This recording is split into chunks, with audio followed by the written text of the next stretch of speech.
শ্রীমদ্ ভগবদ গীতা যথাযথ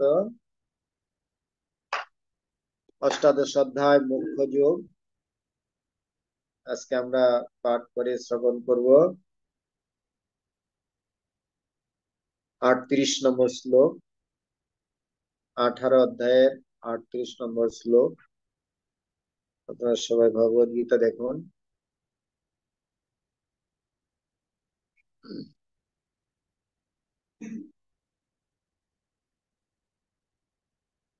বিষয়েন্দ্রিয় সংযোগাৎ যত্তদগ্রে অমৃতমুপমম। বিষয়েন্দ্রিয় সংযোগাৎ যত্তগ্রে অমৃতোপমম পরিণামে বিষমিব তৎসুখং রাজসংশ্রিতম। বিষয়েন্দ্রিয় সংযোগাৎ যত্তগ্রে অমৃতোপমম পরিণামে বিষমিব তৎসুখং রাজসংশ্রিতম। বিষয়েন্দ্রিয় সংযোগাৎ যত্তদগ্রে অমৃতমুপমম পরিণামে বিষমিব তৎসুখং রাজসংস্মৃতম।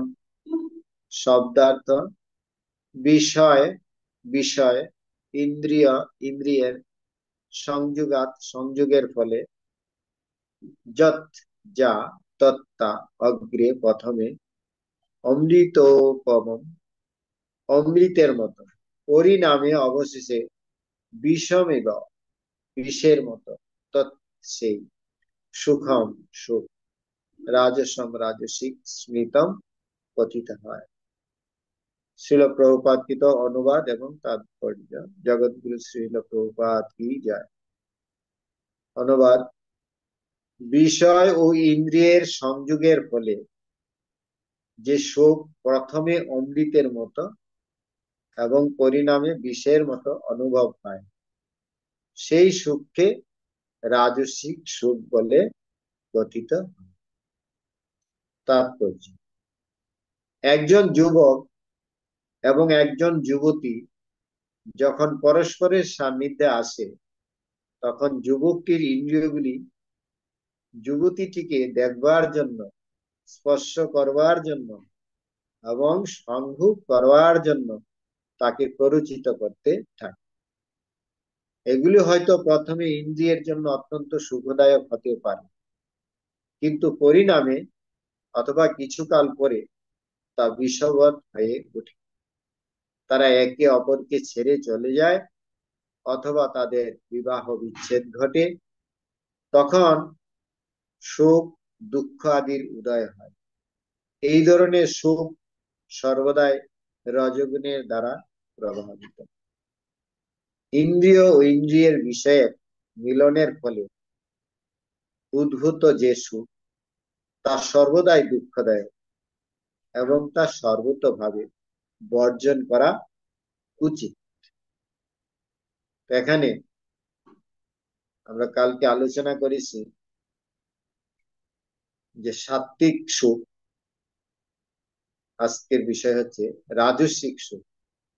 রাজসিক সুখ মানে দৈহিক সুখ বা এক দেহের দ্বারা আরেক দেহের আকর্ষণ, বিশেষ করে স্ত্রী পুরুষের আকর্ষণ। এই স্ত্রী পুরুষের আকর্ষণকে বিশেষ করে এই জগতে রজগুণ মাধ্যমে প্রভাবিত করে। কামেশ ক্রোধেশ রজগুণ সমন্বিত। যে কাম এবং ক্রোধ, হ্যাঁ, যে পরস্পরের প্রতি আকর্ষণ, পরস্পরের প্রতি মেলামেশা, হ্যাঁ, এগুলি হচ্ছে রজগুণ। সাধারণত এই জগতের মানুষ রজ এবং তমগুণের দ্বারাই প্রভাবিত হয়। তো প্রভুপাদ এখানে বলছেন যে স্বাভাবিকভাবে এই জগতে রজগুণের দ্বারা প্রভাবিত হয়ে মানুষ স্ত্রী পুরুষের দ্বারা আকর্ষিত হয় এবং আকর্ষণের বন্ধনে তারা এই সংসার বন্ধনে আবদ্ধ হয়। এটা বলা হয়েছে যে যে হি সংস্পর্শ ভোগা দুঃখ জনয় অবগত, যে হি সংস্পর্শ ভোগা দুঃখ জনয় হতে। এই যে সংস্পর্শ যে সুখ, সংস্পর্শ মানে এক ইন্দ্রিয়ের প্রতি আরেক ইন্দ্রিয়ের যে আকর্ষণ, এটা প্রভুপাদ বলছেন এই যে প্রথমে এই আকর্ষণ হয়তো সেটা খুব অমৃতের মতো বলে মনে হয়। হ্যাঁ, কারো যখন কোনো ইন্দ্রিয় উপভোগের ইচ্ছা জাগরিত তখন তার খুব অমৃত বলে মনে হয়, কিন্তু অন্তিমে সেটা প্রভুপাদ বলছেন সেটা দুঃখে পরিণত হয়। এবং প্রভুপাদ তাৎপর্য বলছেন যে এই জগতে আমরা সাধারণত দেখতে পাচ্ছি যে এই ছেলে মেয়ের মেলামেশা বা স্ত্রী পুরুষের মেলামেশা তারা অন্তিমে তারা খুব সুখদায়ক বলে মনে করে, কিন্তু পরবর্তীতে তারা এবং বিভিন্ন রকম পরস্পরের প্রতি বিচ্ছেদ বা বিবাহ বিচ্ছেদের ঘটে। আজকাল যেগুলা অধিক সংখ্যায় হচ্ছে সে বিবাহ বিচ্ছেদ, যদিও শাস্ত্রে কোনো বিবাহ বিচ্ছেদের উল্লেখ নেই, কিন্তু আজকাল সেগুলা হচ্ছে। কেন এগুলি হচ্ছে? এগুলির কারণ হচ্ছে যে অবাধভাবে যে স্ত্রী পুরুষের মেলামেশা, যেগুলা পূর্বকালে পুরাকালে এগুলো এতটা ছিল না, বর্তমানে এটা ছেলে মেয়েদের মেলামেশা সেটা অধিক মাত্রায় প্রভাব বিস্তার করেছে। তার জন্য তারা এইভাবে বিভিন্ন রকম ভাবে তাদের এই মেলামেশার ফলে অন্তিমে তারা বিভিন্ন রকম দুঃখ দুর্দশা জর্জরিত হয়ে তারা তাদের পরস্পরকে ত্যাগ করে বা বিবাহ বিচ্ছেদ ঘটে, এগুলা দেখা যায়। তো এই ধরনের সুখ এটা হচ্ছে সাধারণত রজগুণের দ্বারা প্রভাবিত সুখ। এই রজগুণে আমাদেরকে কাম এবং ক্রোধে প্রভাবিত করে। গীতাতে আমরা আলোচনা করেছিলাম ধ্যেয়তো বিষাণ পুংস সঙ্গস্তেষু উপজায়তে সংজায়তে কাম কামাৎ ক্রোধ উপজায়তে কামাৎ ভবতি সম্মোহ সম্মোহাৎ স্মৃতিভ্রম বিশ্বনাশ বুদ্ধিনাশ বুদ্ধিনাশা প্রণশ্যতি। ধ্যেয়তো বিষাণ পুংস, যখন কোনো বিষয়ের প্রতি আমরা চিন্তা করতে থাকি তখন স্বাভাবিকভাবে সেই বিষয়ের প্রতি আমরা আসক্ত হয়ে পড়ি এবং সেটাকে আমরা উপভোগ করার জন্য, দর্শন করার জন্য, তৃপ্তি সাধন করার জন্য আমরা সেটা মত হয়ে পড়ি। ধ্যাত বিষণ পুংস সঙ্গস্তেষু উপজায়, সেটাকে সঙ্গ সুখ করার জন্য তারা উতপ্রুত। তাহলে ধ্যাত বিষণ পুংস সঙ্গস্তেষু উপজায়, তারপরে কি হয় সংজায়তে কাম, তখন সেটাকে কাম উপভোগ করার জন্য সে লালায়। কামাদ ভগতি সম্যম, যখন সেই কাম অতৃপ্ত হয়, কাম কখনো তৃপ্ত হয় না, কামের দ্বারা কখনো কামকে তৃপ্ত করা যায় না। এটা প্রভুপাদ উদাহরণ দিয়েছেন, শাস্ত্রে উদাহরণ আছে যে অগ্নিতে ঘি ঢেলে কখনো অগ্নিকে তৃপ্ত করা যায় না। আগুন কখনো বলবে না যে না আমার আর ঘি লাগবে না, আগুনে আপনি যতই ঘি ঢালবেন ততই তার আরো দাহিকা শক্তি বৃদ্ধি পেতে থাকে। এইভাবে কখনো আমরা এই জগতে কাম উপভোগের দ্বারা, কাম উপভোগের দ্বারা বা ইন্দ্রিয় তৃপ্তি উপভোগের দ্বারা কখনো ইন্দ্রিয় তৃপ্তি থেকে আমরা নিবৃত্তি লাভ করতে পারবো। সেই জন্য আমরা পূর্ববর্তী শ্লোকে বলা হয়েছে যে আমাদের স্বাভাবিকভাবে আমাদেরকে সংযত জীবনযাপন করার জন্য নিজেদেরকে প্রয়াস করতে হবে। স্বাভাবিকভাবে কখনো আমাদেরকে এই আকর্ষণ থেকে আমরা মুক্ত হতে পারবো না। সেই জন্য আমাদের তপস্যার প্রয়োজন আছে। কালকে আমরা আলোচনা করেছি যে তপস্যা আমাদের করতে হবে।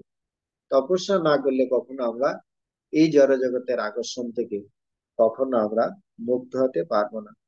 কেননা এই জড়জগতের যে আকর্ষণ, এই জড়জগতের ক্রিয়াকলাপ, এটা সব সময় প্রকৃতির গুণের দ্বারা পরিচালিত হচ্ছে। আমরা চাই বা না চাই, প্রকৃতির গুণ আমাদেরকে প্রভাবিত করে। এই প্রকৃতির গুণে প্রভাবিত হয়ে মানুষ পরিচালিত হচ্ছে। প্রকৃতিতে ক্রিয়মাণানি গুণই কর্মাণি সর্বস্ব। এই প্রকৃতিতে যা কিছু কার্যকলাপ হচ্ছে সেটা গুণের দ্বারা প্রভাবিত হয়ে যাচ্ছে। প্রকৃতিতে ক্রিয়মাণানি গুণই কর্মাণি সর্বস্ব। অহংকার বিমূঢ় আত্মা কর্তা অমিতি মন্য। কেউ ভাবছে আমি করছি, হ্যাঁ, আমি এই কাজটা করছি, আমি এটা করব, হম, আমি করছি।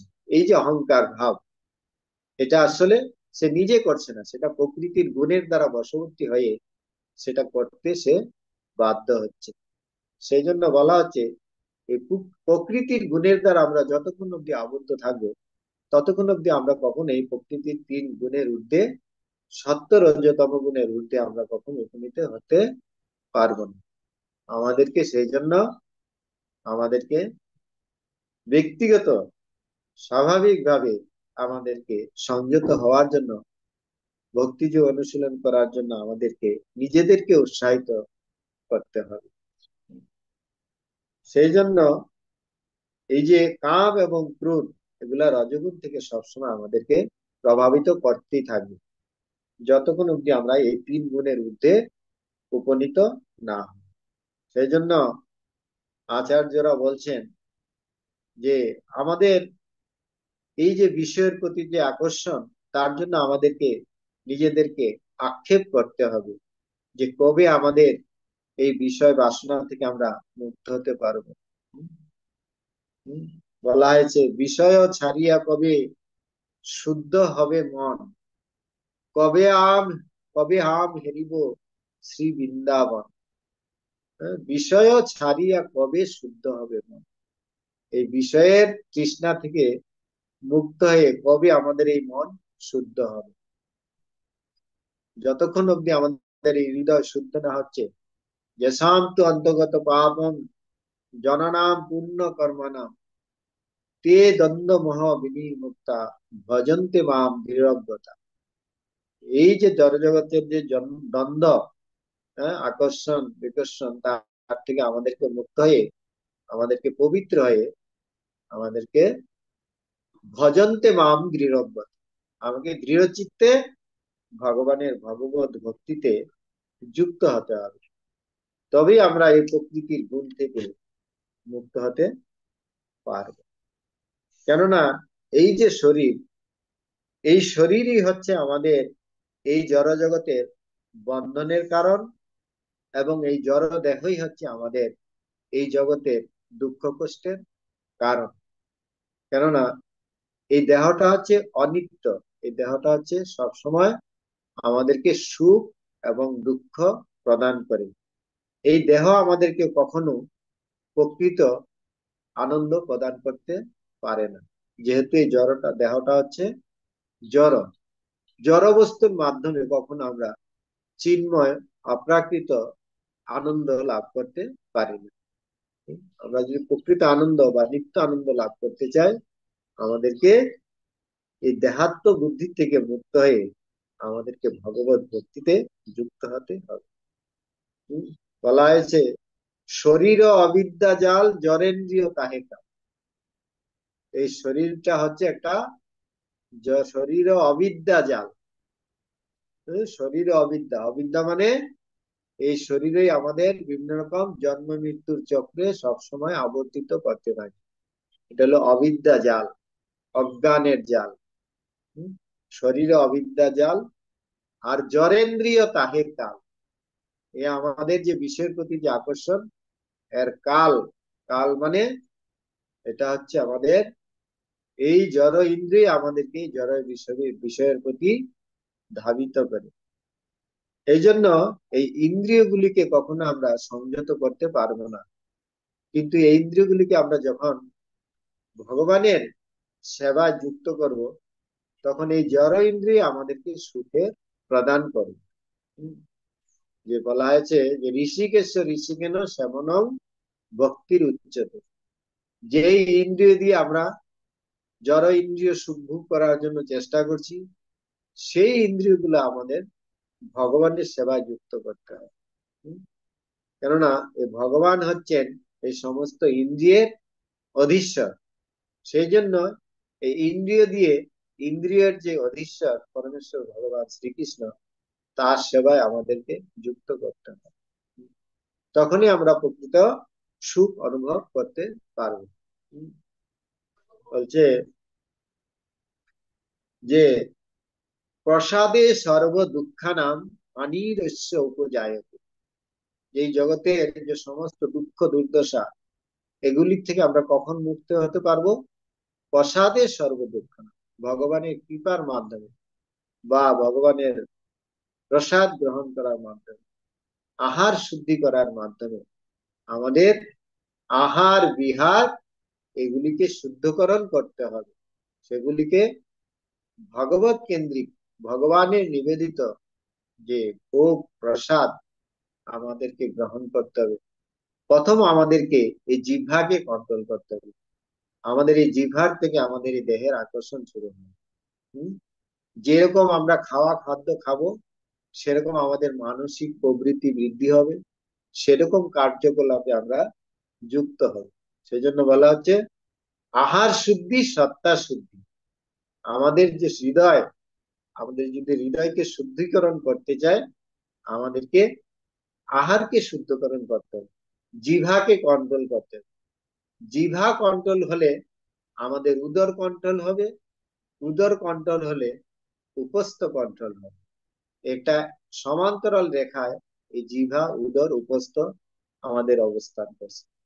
সেই জন্য এই যে স্ত্রী পুরুষের আকর্ষণ বা জড় বিষয়ের প্রতি আকর্ষণ, জড় ইন্দ্রিয়ের প্রতি আকর্ষণ, সেটা আমাদেরকে প্রথমত আমাদের এই জিহ্বাকে কন্ট্রোল করতে হবে।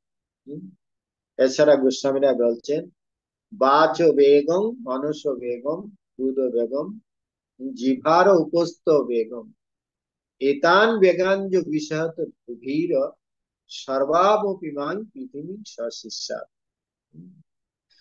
তো এই জিভার বেগ, ইন্দ্রিয়ের বেগ, উদরের বেগ, উপস্থের বেগ, সেগুলি আমাদেরকে কন্ট্রোল করতে হবে। আর সেগুলিকে সংযত করার উপায় হচ্ছে আমাদেরকে এই জিভার মাধ্যমে দুইটি কাজ আমাদেরকে সম্পাদন করতে হবে। জিভার কাজ হচ্ছে কথা বলা, সেই জন্য আমাকে জিভার মাধ্যমে কৃষ্ণ কথা বলতে হবে, কৃষ্ণ কথা আহ এবং কৃষ্ণ কথা শ্রবণ করতে হবে। আর এই জিভার মাধ্যমে আমাদেরকে কৃষ্ণ প্রসাদ আস্বাদন করতে হবে। এই কৃষ্ণ প্রসাদ আস্বাদনের মাধ্যমে আমাদের উদর বেগ এবং উপস্থ বেগ থেকে আমরা মুক্ত হতে পারি। এই জন্য এই ভগবত ভক্তি বা ভগবানের সেবা বা ভগবানের অর্পিত প্রসাদ আমাদেরকে গ্রহণ করতে হবে। এইভাবে আমরা এই ইন্দ্রিয়ের বেগ থেকে, এই রজগুণ থেকে আমরা মুক্ত হতে পারি। বলছে এই দুঃখ আদির উদয় হয়, এই ধরনের সুখ সর্বদাই রজগুণের দ্বারা প্রবাহিত।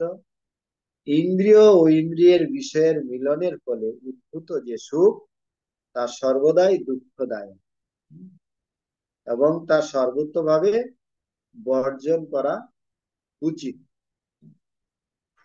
এই যে আমাদের ইন্দ্রিয়ের যে প্রভাব, সেগুলির থেকে আমাদেরকে মুক্ত হতে হবে। আর সেগুলির থেকে মুক্ত হতে গেলে আমাদেরকে অবশ্যই ভগবত সেবায় যুক্ত হতে হবে। আমরা কালকে আলোচনা করেছি যে ভগবানের সেবা যদি আমাদের প্রথমত কষ্টদায়ক বলে মনে হবে, কিন্তু অন্তিমে আমরা এই ভগবত সেবার মাধ্যমে নিত্য আনন্দ লাভ করতে পারবো। তোমারও সেবায় দুঃখ হয় যেত, সেও তো পরম সুখ, সেবা সুখ দুঃখ পরম সম্পদ নাশ হয়ে অবিদ্যা দুঃখ। আমাদের যে দুঃখ দুর্দশা, জন্ম মৃত্যু জরা ব্যাধি, এগুলির থেকে আমরা মুক্ত হতে পারবো একমাত্র ভগবানের সন্তুষ্টি বিধানের মাধ্যমে। কৃষ্ণ ইন্দ্রিয় প্রীতির বাঞ্ছা, ধরে প্রেম নাম। নিজ ইন্দ্রিয় প্রীতির বাঞ্ছা, হ্যাঁ, ধরে নিজ ইন্দ্রিয় প্রীতির বাঞ্ছা ধরে, বলছে নিজের ইন্দ্রিয় প্রীতির বাঞ্ছা সেটা হচ্ছে কাম, আর কৃষ্ণ ইন্দ্রিয় প্রীতির বাঞ্ছা ধরে প্রেম নাম। এই জন্য আমরা ইন্দ্রিয় তৃপ্তির থেকে কখনো মুক্ত হতে পারবো না, সেটাকে আমাদের ভগবানের ইন্দ্রিয়ের তৃপ্তির জন্য, ভগবানের সন্তুষ্টি বিধানের জন্য আমাদেরকে ইন্দ্রিয়গুলিকে যুক্ত করতে হবে, তবেই আমরা এই রজগুণ থেকে মুক্ত হতে পারবো। হরে কৃষ্ণ কৃষ্ণ কৃষ্ণ হরে হরে, হরে রাম রাম রাম হরে হরে। শ্রীমদ ভগবদ গীতা যথাযথ কি জয়।